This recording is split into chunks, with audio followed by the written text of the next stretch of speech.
especially happy to be able to present a portion of Kate Breakey's great photo works, Small Deaths, as our fall photographic exhibition, and as the fifth book in the Wittliff Gallery series with the University of Texas Press. It's the first book we've done in glorious color. Most of you have seen it.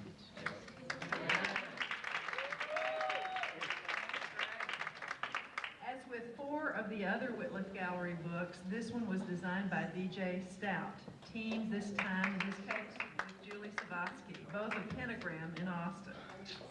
DJ, sometimes alone and sometimes with a partner, has designed 4 of the 5 Wittliff Gallery books so far.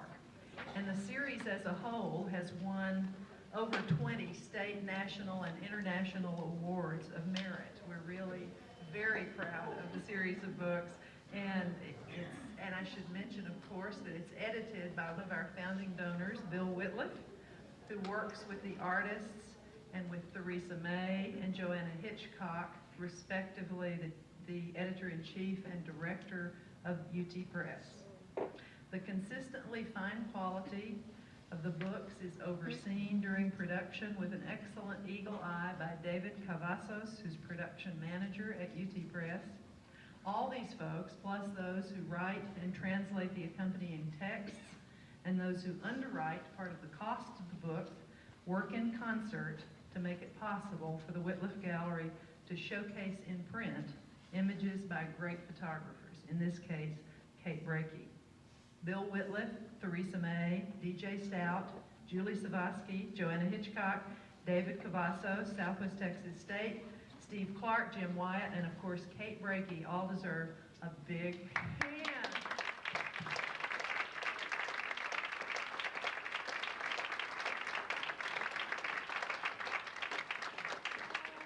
I'd like to recognize at this time and acknowledge our 2 founding donors, Bill and Sally Wittliff, who are here tonight.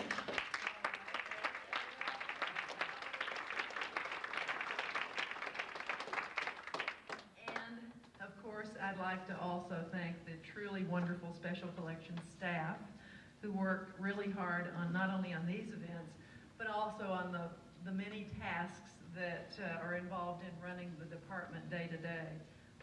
Steve Davis, the assistant curator for the Southwestern Writers Collection, had to go to his grandmother's funeral and couldn't be with us. But with us is Mandy York, our archivist, Dr. Jill Hoffman and Tina Ibarra, who are our library assistants. Our student workers, Dominique Payan, I think, is downstairs on the door. Patrick Young is here. Very special thanks to Carla Ellard, who's the assistant curator of the Wittliff Gallery. And Carla was instrumental in getting the exhibit up and getting the invitations out and helping with this event. Carla's been my right hand this whole time. Together, we all generate a formidable amount of bobcat power, and so I want to give all of them a big hand.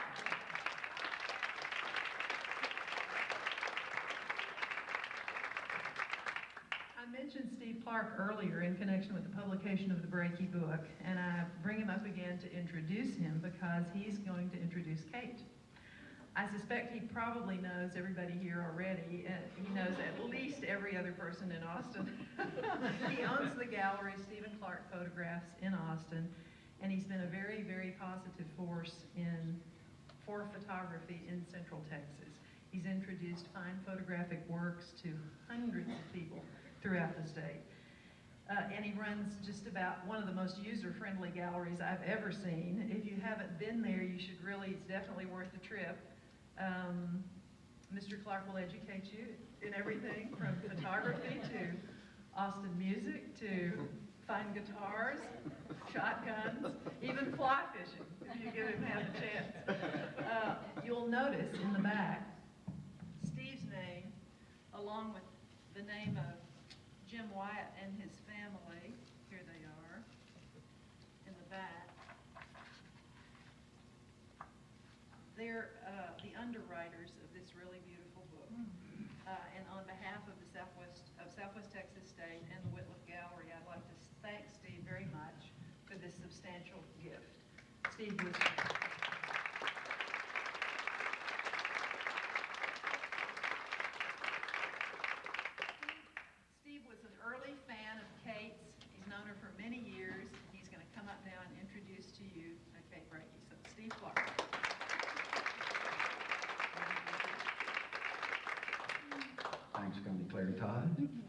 Well, it's like it's an old movie, and the desk is by the window, and the wind blows through, and there's a calendar laying on the desk, and the pages flip back and back and back, and land on 1996. In 1996, Kate Breakey walked in my door, and she did a very proper thing. She bought a print. The best way for any artist to get my attention when they walk in. And she said, well, I'm a photographer, and I would like for you to see my work also, which, of course, I hear every day. And so when Keith shipped the print to me, Mr. Keith Carter, we had it framed, and I delivered it to her house in Hyde Park in Austin. And I walked in the door, and I walked over to the wall straight in front of me, and I saw this little achingly beautiful bird that literally brought me to tears. And I looked up over the mantel, and I saw another piece. And then Kate started to bring them out one at a time. Every piece is good or better than the last. And I looked around, and I could not believe what I'd walked into. I was absolutely stunned, because what I found, was an artist that had such a passion for her work and a maturity about that work. It was I always tell people, when you bring me something finished. And I had just never seen anything this good. And so the maturity was there, the talent was there, but then I saw in her something that has to be, and there are other artists in this room that have this, and that is that work ethic. And I saw a work ethic that damn near rivals Bill Wittliff's. The worst workaholic I know. And I could not get over it. And I told Kate that day, I said, every day someone walks in and says, I'd like to show you your work. And I look at their work and I go, this is very competent work. I don't have a market for it. And Kate, I can write the client's names on every piece. Cut to 1997. We made these plans for our first show. And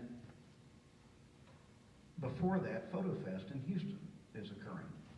For those of you who don't know, a big, every other year, international sort of exposition of photography, and Kate had a show going there. So I called a few of my better clients and people I knew that would really appreciate Kate's work, and I say, we're doing an open house on Monday. And if you want to see this work before it goes to Houston, you really need to be there. And tell me when you're going to be there. We can't have too many people, but we can do this. And of course, I walked next door and said, Bill, would you like to come over on Monday? Well, I don't know. And I went, okay, I'll talk to you later. So the Friday before that Monday, I go over and say, okay, well, if I've got a lot of people coming over, do you want to come see this work on Monday? And he says, no, I'm going on Sunday. Ever the opportunist. That was the beginning of this collection, this archive, that culminated in this stunning, stunning book that I am so proud to have been a little part of. Please welcome a consummate artist from South Australia, Adelaide, Austin's sister city, via Austin, Texas, via Tucson, Arizona, Kate Breakey.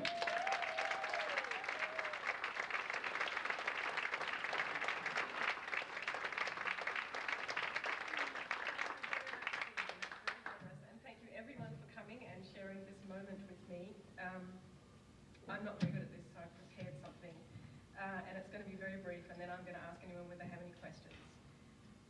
I guess we've all recently had cause to reflect on our lives, and I decided that dedicating 7 years of my life to photographing dead things was a rather strange and peculiar thing to do.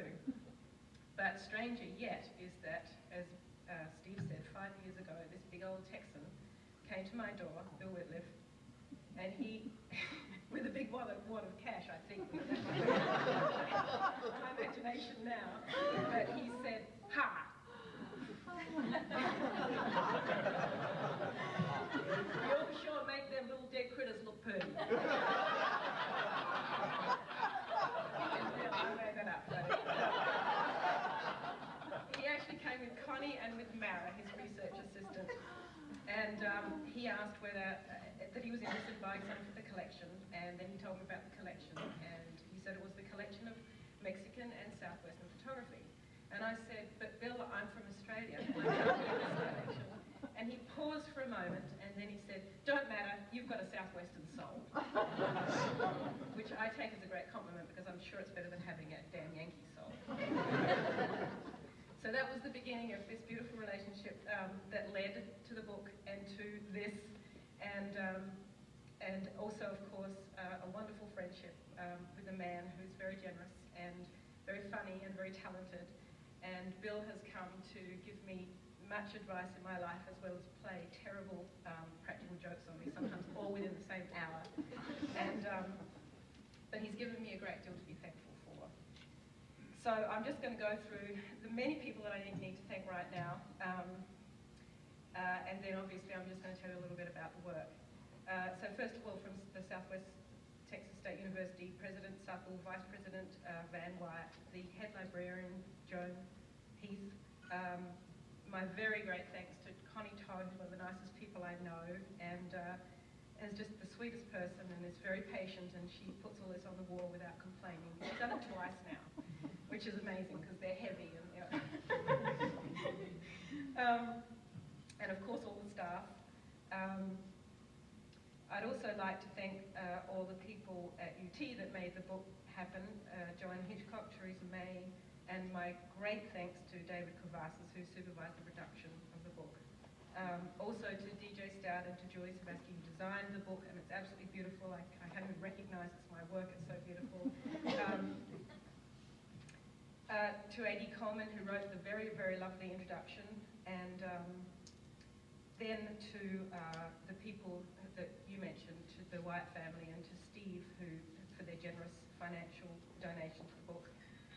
And then the next thing I wanted to draw your attention to is that there is this limited edition deluxe version of the book that's over there on the table that was the idea of Jace Graff from Cloverleaf Studio, and he put this beautiful thing together. Byron Broccoli made the limited edition photogravure that's inside. This all happened very recently, and it's still a bit wet, but it's there and it's beautiful, and I couldn't be more grateful for that. Mara Levy for her friendship. She actually flies out to Tucson occasionally when she knows I need some help, and helps me. To my husband Paul, who has finally stopped complaining about the dead lizards in the freezer. Again, to Bill and Sally Wittliff, without whom this all wouldn't be possible. To all the people who, over the many years, have brought me all these little things, left them on the doorstep, put them in the post, not anymore, I hope, so that I could make them into these pieces of work. I'm just going to tell you one small example of some of the work that you can see. The quail, there's a pair of quail in here that are from probably my most recent pieces, because they're quail native to Tucson, Arizona, called Gamble quail, and they're the quail with the top notches on their head.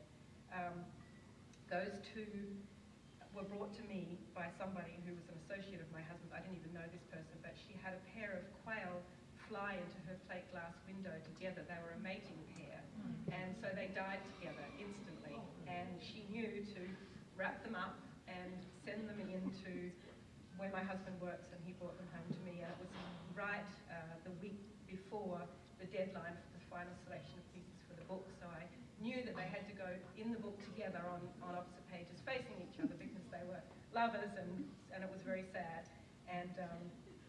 And that's the kind of thing that happens. Someone brings me something, and they know that I'm going to do something hopefully beautiful and with them, and hopefully I do. So that's really it for me. And if anyone wants to ask me questions, please do. Any questions? No questions. All right.